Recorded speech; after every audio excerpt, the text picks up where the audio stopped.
এর মধ্যে থেকে মুরব্বী যারা বসে আছেন, ওমরা বা হজ করতে গিয়েছেন, এরকম একজন হাত তুলেন, ওমরা বা হজ করে আসছেন, একজন মুরব্বী মানুষ, ওই যে লাল টুপি পরে বসে, তোমার নিয়ে আসো তোমাকে।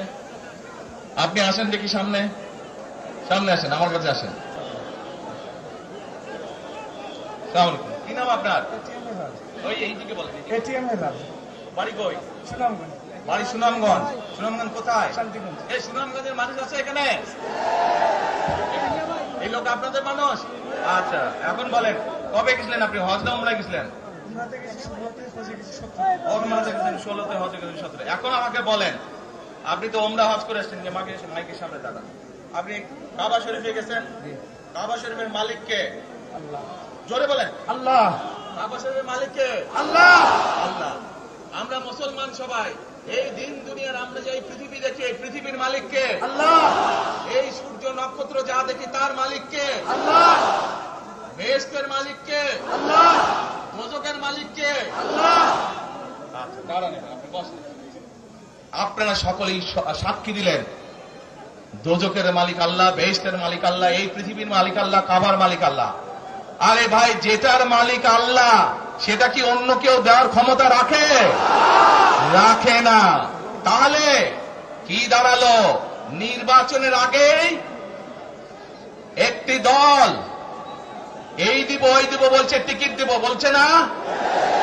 যেটার মালিক মানুষ না, সেইটার কথা যদি সে বলে, এক শিরকি করা হচ্ছে, হচ্ছে না? যার মালিক আল্লাহ, যার অধিকার শুধু আল্লাহর একমাত্র, সবকিছুর অধিকার উপরে আল্লাহর অধিকার। কাজেই আগেই তো আপনাদেরকে ঠকাচ্ছে, নির্বাচনের ফলে তাহলে কেমন ঠকাবে আপনাদেরকে বোঝে নেবার। শুধু ঠকাচ্ছেই না মানুষকে, যারা মুসলমান তাদেরকে শিরকি করাচ্ছে তারা। নাউজুবিল্লাহ। প্রিয় ভাই বোনেরা, কেউ কেউ বলে অমুককে দেখেছে, তমুককে দেখেছে, এবার একে দেখেন। প্রিয় ভাই বোনেরা, 1971 সালের যুদ্ধ, যেই যুদ্ধে লক্ষ মানুষের প্রাণের বিনিময়ে দেশ স্বাধীন হয়েছে, আমাদের এই প্রিয় মাতৃভূমি, সেই মাতৃভূমিকে স্বাধীন করার সময় অনেকের ভূমিকা আমরা দেখেছি, যাদের ভূমিকার কারণে এই দেশের লক্ষ লক্ষ ভাইয়েরা শহীদ হয়েছে, এই দেশের লক্ষ লক্ষ মা বোনেরা তাদের সম্মান হানি হয়েছে। কাজে তাদেরকে তো বাংলাদেশের মানুষের মধ্যে দেখেই নিয়েছে।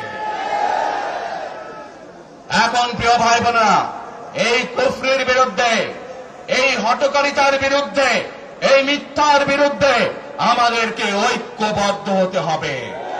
আমাদেরকে ওই যে টেক ব্যাক বাংলাদেশে থাকতে হবে।